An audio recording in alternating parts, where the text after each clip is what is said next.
Xabi Alonso's arrival at Real Madrid has turned what felt like a steady season into a high-stakes moment of truth for the club's defence. The appointment of a former legend who now brings managerial authority signals more than a change on the touchline. It signals a new blueprint, one that many believe will favour speed, mobility and youth over veteran heft. At the centre of this debate are two names that have become synonymous with recent Madrid resilience: David Alaba and Antonio Rudiger, both of whom have been pillars during triumphant moments, and both now suddenly at the centre of speculation about whether they fit into the shape of Alonso's future plans. Reports around the club and in the media suggest Madrid are weighing difficult contract choices as they plan a long-term defensive core, and while nothing is signed in stone, the sense among insiders is that the club may prefer to accelerate the evolution of the backline rather than prolong it. That has forced the narrative into two competing frames.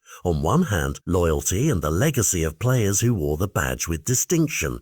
On the other, the cold arithmetic of a squad that must remain competitive for years, not months. Those who push for a rebuild point to injuries and age, Alaba's recent long layoff and the physical toll that followed, Rudiger's value as a leader, but also the realities of a 32-year-old centre-back in a football world doubling down on pace, and argue that the arrival of younger options like Dean, Wayson and the club's interest in top-level, athletic centre-backs points to a deliberate pivot. But the counterpoint is immediate and emotional.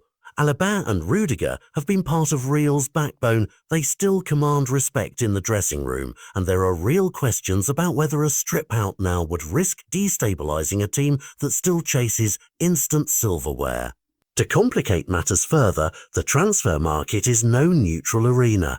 Saudi clubs and others with deep pockets sit ready to offer lucrative final contracts to veteran players, and that financial reality plays into decisions clubs make when balancing squad planning and wage bills. In short, the calculus goes beyond footballing fit. It touches on finance, reputation, and the club's appetite to take risks during a generational handover. The incoming blueprint many describe for Alonso's Real is a defence built for high tempo, younger legs, quicker recovery, and the capacity to play higher up the pitch so the midfield can press and sustain intensity.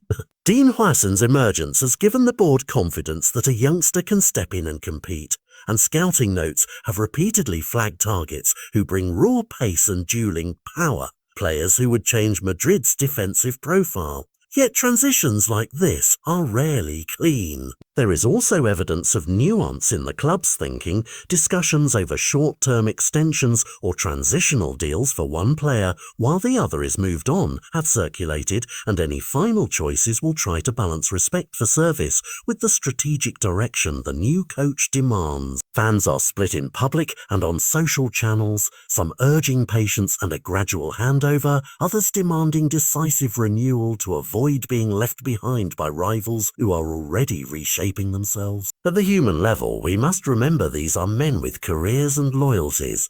Talk of exits and Saudi riches is not just spreadsheet logic, it's a reality that affects families and legacies. Whatever the outcome, the moment marks a fork. Real Madrid could choose a cautious approach, keeping experience to steady the ship as new names are eased in, or they could choose the bolder path that sacrifices familiarity for an accelerated rebuild. Either way, Xabi Alonso's stamp will be unmistakable. A coach who swept through domestic youth levels and top European football with a clear tactical identity is unlikely to tinker forever.